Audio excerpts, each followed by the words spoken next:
Alaska's recent but isolated megatsunami, which, yes, reached an astonishing height of 1,585 feet or 483 meters, continued as an observable tsunami wave for a full 34.5 hours.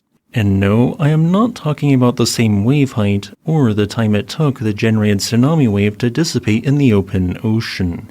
Instead, I am referring to the fact that every 64 seconds for 34.5 hours, water across a 1,150 meter or 3,373 foot long segment of the fjord sloshed back and forth in what is known as a seiche.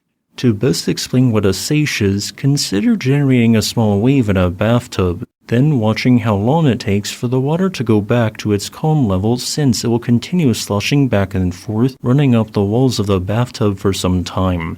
This is exactly what occurred in the Tracy Arm, except the walls on opposite sides were thousands of feet high.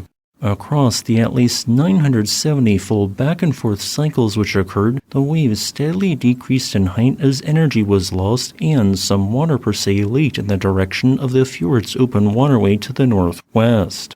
Seiches have likely occurred across every single landslide-generated tsunami that occurred in a somewhat narrow body of water or lake, just we have only been able to easily detect such via seismometers during the last decade. This is why, while many media articles are mentioning that a seiche was also generated by a remote Greenland landslide in 2023, scientific papers show clear-cut evidence that one also occurred at Iceland's Lake Askja in 2014, and even older papers suggest the same thing happened at Alaska's Lituya Bay in 1958.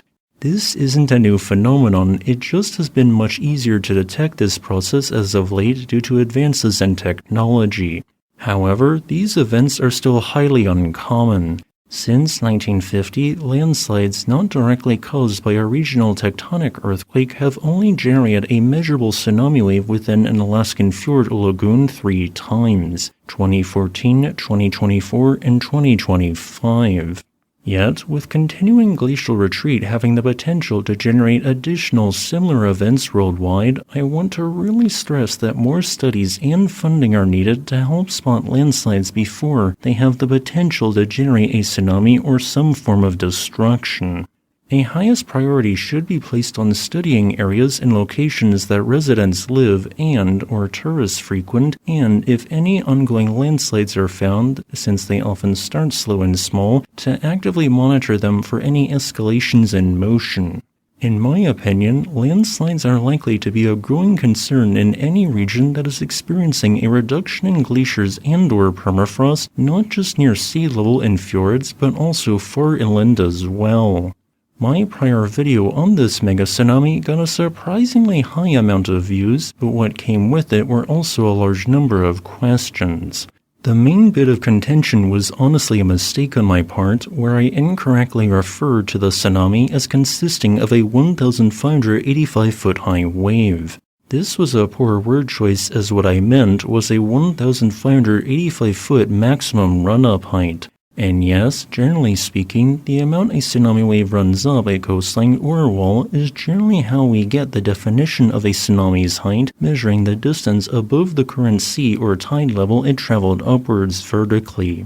A lot of people point out that this seems like a terrible metric to measure tsunami wave heights, but I want you to consider hypothetically what might happen if we use the metric people in the comments seemingly favored, wave height.